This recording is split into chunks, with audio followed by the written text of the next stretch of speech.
একদিনেরও কম সময় আগে যেখানে আপনি লিখছেন শক্ত থাকো অঞ্জন, যেমন থেকেছো চিরকাল, ভালোবাসা যেন, সংহতি যেন। আওয়ামী লীগ ছাড়াও আরো অনেক অদৃশ্য লীগ আছে যারা মানুষের জান ও জবান হরণ করতে চায়। আমাদের লড়াই জারি রাখতে হবে।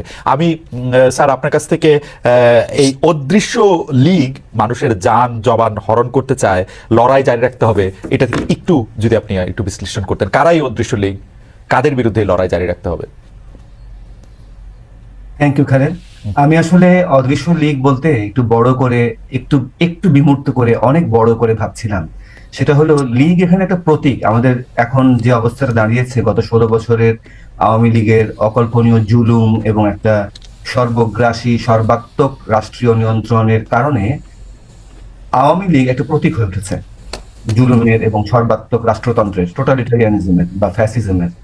তা কিন্তু আমাদের সমাজের গড়নের মধ্যে, আমাদের রাজনৈতিক দলগুলোর গড়নের মধ্যে, আমাদের বড় বড় যে প্রতিষ্ঠানগুলো আছে, এমনকি আমাদের বিশ্ববিদ্যালয়, আমাদের বিভিন্ন ধর্মীয় প্রতিষ্ঠান, আমাদের বিভিন্ন সাংস্কৃতিক প্রতিষ্ঠান, এই সমস্ত যাবতীয় প্রতিষ্ঠানের যে কাঠামো, সেই কাঠামোর মধ্যেই কিন্তু একটা নিয়ন্ত্রণবাদী, একটা কর্তৃত্বপরায়ণ ঝোঁক আছে।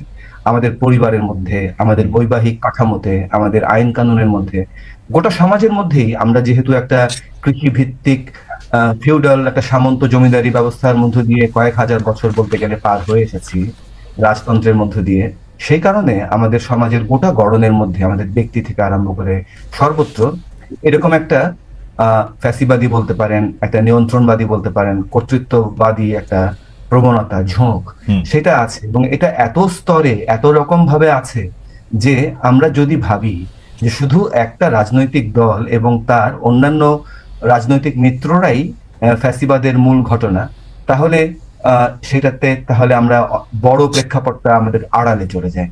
নিঃসন্দেহে আওয়ামী লীগের কৃতিত্ব আছে জুলুমের ক্ষেত্রে, অত্যাচারের ক্ষেত্রে এবং গোটা রাষ্ট্রকে একটা নষ্ট জায়গায় নিয়ে যাওয়ার ক্ষেত্রে। সেই কৃতিত্ব বা তাদের সেই দোষকে স্খালন করার, আড়াল করার কোনো রকমের কোনো উপায় নাই। কিন্তু একই সঙ্গে আমরা যেন এই আওয়ামী লীগের বৃহত্তর প্রেক্ষাপটটা, সামাজিক প্রেক্ষাপটটা, সেটা যেন আমরা একটু দেখি। প্রফেসর নিউটন, আপনি যেহেতু প্রসঙ্গটা তুললেন, সেই জন্য আমি কি একটু আপনার কাছে যেতে পারি যে এই নিয়ন্ত্রণবাদী বা কর্তৃত্ববাদী যে শিকড়ের কথা, বা মানে একেবারে আমাদের সাথে মিলেমিশে যাওয়া যে একটা কাঠামো থেকে যাওয়া, এইটার থেকে বের হয়ে আসতে কি এই সরকার সাহায্য করছে, একই জায়গায় থাকছে, নাকি আরেকটু খারাপ করছে? আপনার কি মনে হয়? আমরা একটা ধাপ পেরিয়েছি।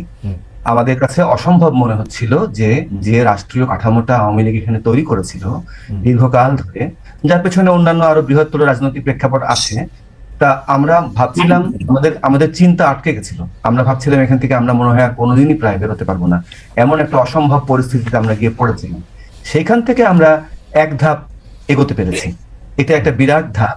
আমরা আমাদের সামনে দরজাটা খুলেছে, দরজাগুলো খোলার সম্ভাবনা তৈরি হয়েছে। এখন একটা সরকারের কাছ থেকে 6 বছরেই এই জিনিসটা একদম একটা খুব বেটার জায়গায় চলে যাবে 6 মাসে সেরকম করাটা বাস্তবসম্মত না। জি, এর পেছনে আমাদের শিক্ষাগত কাজ থাকবে, আমাদের অন্যান্য দীর্ঘমেয়াদের অনেক জিনিস চিন্তা করতে হবে। আপনাকে ধন্যবাদ প্রফেসর নিউটন।